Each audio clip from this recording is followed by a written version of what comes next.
Hi everybody, it's Papa Kenny from Papa Kenny's Workshop. Quick video, couple small projects coming up. I got these here rakes I gotta redo that drag the infield behind the three-wheeler. I got one done.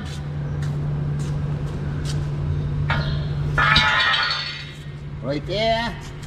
Got one on the surgery table. I gotta grind it up, weld the tangs on, hard face them. I got a big old cap bucket that needs some work.